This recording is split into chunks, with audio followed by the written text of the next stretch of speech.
This is a piece of patchwork that I have had in my possession for a number of years now. To my shame, probably about 20 years maybe. This is a piece that was given to me by a very, very old and dear friend of mine. We met when we were newlyweds. Our husbands were both in the army together. We were newlyweds. I think I was pregnant with our first child at the time.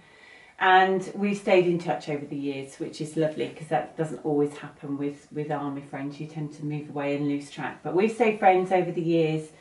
And this was passed to me with a view to doing something with it a long time ago. And I have carried it around the world with me and back again. So it's a well-travelled piece of patchwork, this one. This was made by her mother a long time ago, and she has unfortunately passed away. So I've been carrying it around for years and years with a view to doing something, and I've decided that now's finally the time to do it. We don't see them very often because they live in Australia, but they are in England at the moment, which is really nice, and they're coming to stay next week. So I thought it'd be really nice to get this made into a little wall hanging for her to give her to take back to Australia with her. As you can see, it's a star. And it's been English paper pieced. You can see that there are still papers in the outside layer of it. And so my plan is to get this appliqued onto a background fabric, and then I will do some quilting on it, and then I'm just going to put a faux binding around it with some red and some blue that will hopefully just set it off. And I'm hoping it'll be a nice surprise for her next week. I'm sure she'll remember it when I pull it out. I think she might be a bit shocked after all these years, but hopefully she'll remember passing it along. So that's my plan. So my first step is to get rid of these. I've given it a quick iron, but I'm just going to take out these tacking stitches that are holding these bits of paper in, so that I can then get it appliqued down onto a background. So I'm just going to carefully snip those threads away, and then I can just pull out those shapes.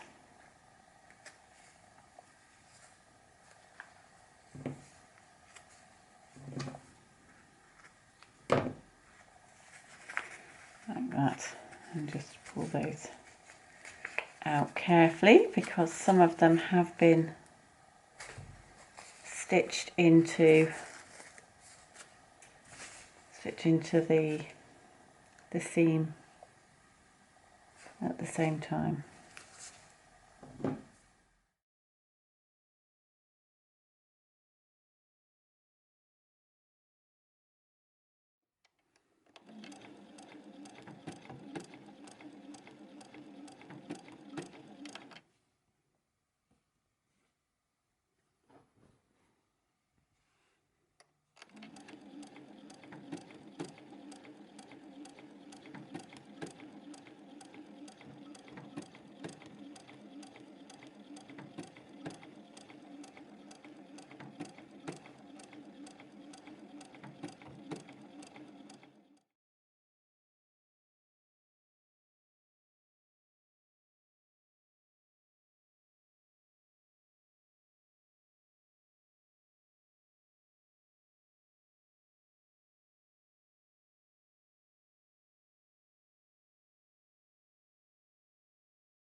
So I don't have any of these fabrics that I can use to bind the project with. So what I've done is gone to my stash and I've pulled out, I've got a blue that's as close to that as I can possibly get it. and I've got a little red. This is an old Marcus Brothers that's been in my stash for quite a few years now. And so my plan is to do a faux piping and have the little red as a little bit of an accent, and then it will be bound in the blue. So this is going to be my accent. This is going to be the little pop. So I've cut this at 1 3/4 and this is going to be my main binding. So I've cut that at 1.5 inches, and I've cut enough strips to go all the way around the project. So I'm now going to join all of these together and all of these. To do this, I'm going to take my first strip and I'm going to place my second one over, so it's going perpendicular to that first strip, and I'm going to draw a line from here to here, and I'm going to stitch across that diagonal line. Once that's stitched, you can then use your scissors or your rotary cutter and just trim that seam to roughly 1/4 inch. It doesn't have to be spot on. And then you can open it out and press that seam open like that, and it gives you a nice diagonal join to your binding strips. So I'm going to repeat that for all of my strips and add them together. And now I'm going to repeat the process with my blue strips. Now I'm going to join these two strips together using a 1/4 inch seam allowance, but I'm going to stagger the start point so that I don't get all of my diagonal joins appearing at the same time. So all sewn together now, and I'm going to take it to the ironing board and I'm going to give it a press, and I'm going to, when I can find the end, I'm going to fold it and I'm going to press the seam towards my blue fabric, towards my binding fabric, and then once that's pressed over, I can then press it in half like so, and you can see that the raw edges match up, and I end up with just that little bit of the red accent showing along that side like so. So this is all ready to go on. This now measures 2.5 inches in width and has been folded over, and I'm going to machine attach this to my wall hanging using a 3/8 of a seam allowance on it. But the difference this time is that I'm actually going to put it on the back of the quilt, the back of my wall hanging, and I'm going to have it with the accent facing up towards me, so that when I then flip it over and turn it to the front, it will sit just like that.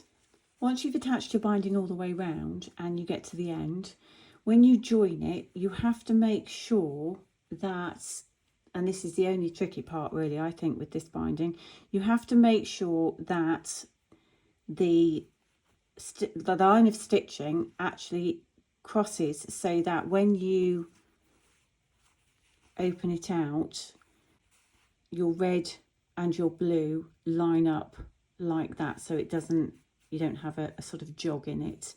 So I drew the diagonal line on quite faintly, I think you can see it, but I also made sure that I made an extra special mark just there, which is that crossover point between those two seams, and you can feel it with your fingernails. There's the seam underneath, and that obviously is the seam on the top, and you just need to make sure that those points there match up by pinning before you sew, so that, like I say, when you open it out, it matches.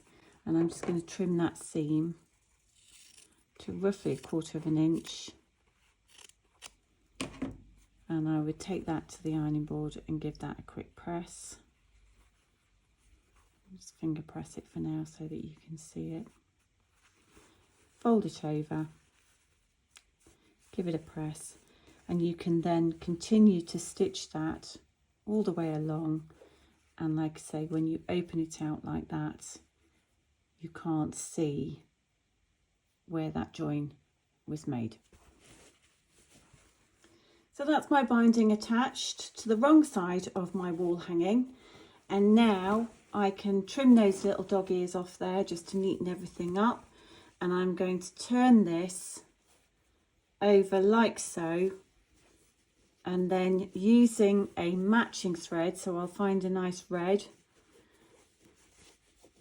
using a matching thread, I'm then going to stitch in the ditch of that seam just in there all the way round to attach my binding.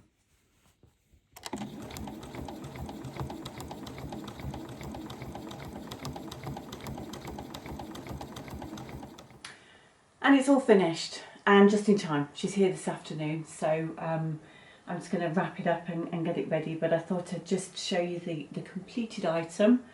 And I was really pleased with it actually. I wished I could have made a little bit more of it. I wished I could have made, you know, borders to make it a little bit bigger, but without having any of the fabrics and being short on time, I think it's quite a nice little compromise actually, so hopefully she can hang it. I'm not sure which way it should hang, whether it should be that orientation or that.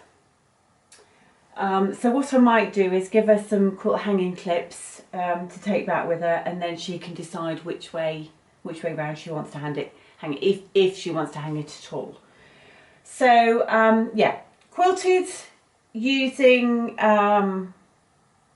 my quilted pineapple rulers for the cross hatching, the curved cross hatch, which I really enjoyed doing actually. That was good fun. It's not brilliant, but I was really pleased with the effect at the end, so that was great. I'll do that again. I'm quite pleased with it actually, so I really hope that she likes it. And Mum made it, so I'm sure she will. I'm sure she will. Okay, so I think that's it for this week. Thanks ever so much for joining me, and I look forward to seeing you next time. Take care. Bye.